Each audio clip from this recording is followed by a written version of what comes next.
ભગવતીપરામાં લુખાઓનો ત્રાસ, પબ્લિક તો ઠીક પણ પત્રકારોના પણ કેમેરા ઝડપવા પ્રયત્ન, સિનિયર પત્રકાર સાથે અભદ્ર વર્તન.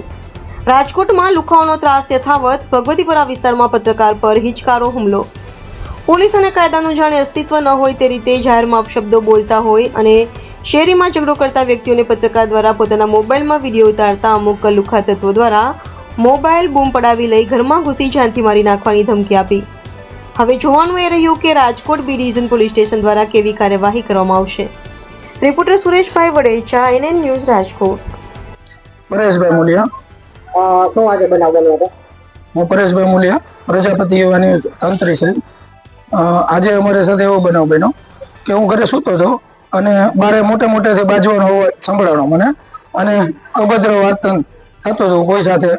એટલે સ્વાભાવિક છે કે માણસ જાગી જાય, અચાનક આવું થાય એટલે બારીમાંથી હું જોવા નીકળ્યો.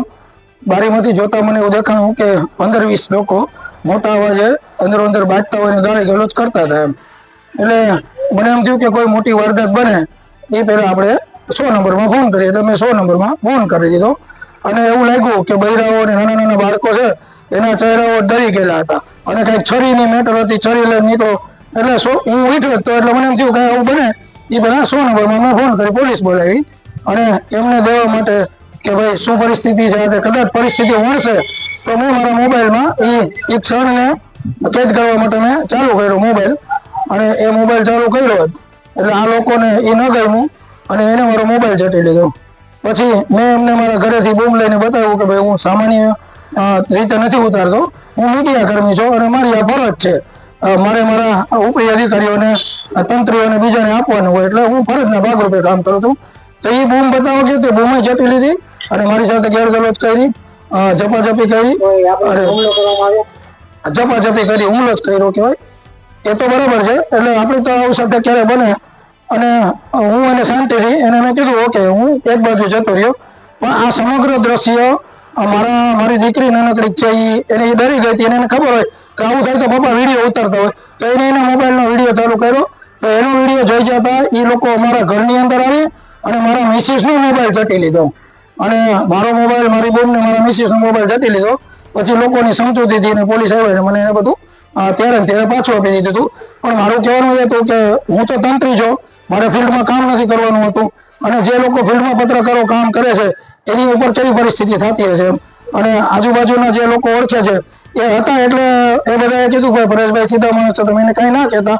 એટલે મારું ત્યાંથી અટકી ગયું, નહીં 100% એ મને મારવાના મૂડમાં હતા અને અવારનવાર એવું બોલતા હતા કે અમે મીડિયાથી બીતા નથી. વિડીયોમાં બી આવે છે, હું તમને વિડીયો આપું છું, વિડીયોમાં બી બોલે છે અને PCR વેન આવી હતી, PCR વેનની સમક્ષ આ બધી કામગીરી થઈ હતી અને મેં જોયું હતું PCR વેન બી જતી રહી એમ.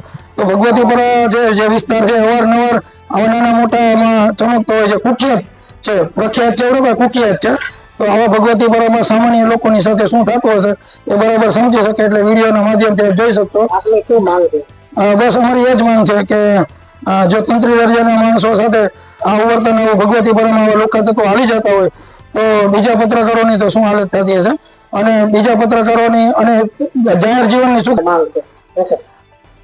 આવા લુખા તત્વો ઉપર કડકમાં કડક શિક્ષાત્મક પગલાં લેવામાં આવે એ અમારી માંગ છે. એના માટે અમે બી ડિવિઝનને લેખિત ઓન પેપર અમે બધા મિત્રો, પત્રકાર મિત્રો વતી એ ઓન પેપર અમે અરજી કરેલી છે. કેટલાક હાજી બેન હું મારું કામ કરું છું બેન મોબાઈલ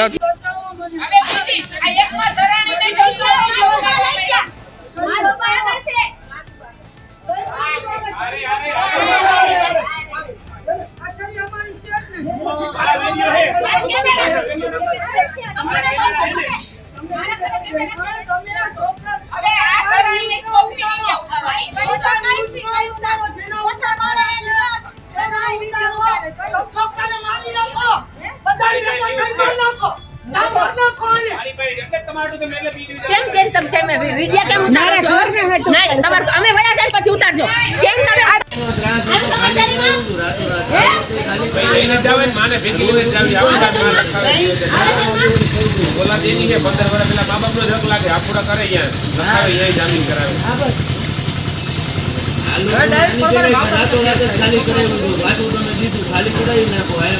અરે ભાઈ અમારા ઓલા દુકાનવાળા બાપાને દેખાડી હતી.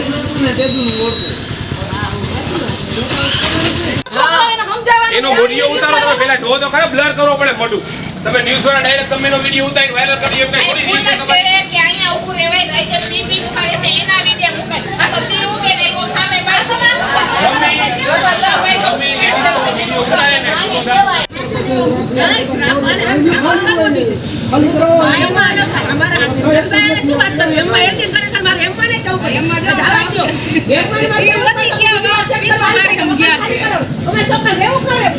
વાત પ્રકાર બીજી વાર આપણે કામ ધંધો કરો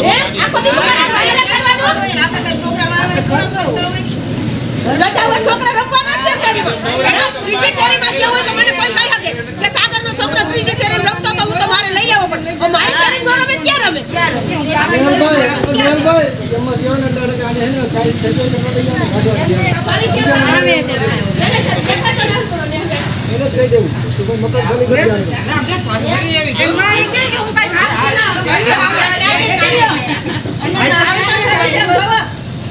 પોલીસ વાળા નુકસાઈ ને મેં કીધું મારી ગમે લઈ જાય પણ ફોન કર્યો જ નહીં.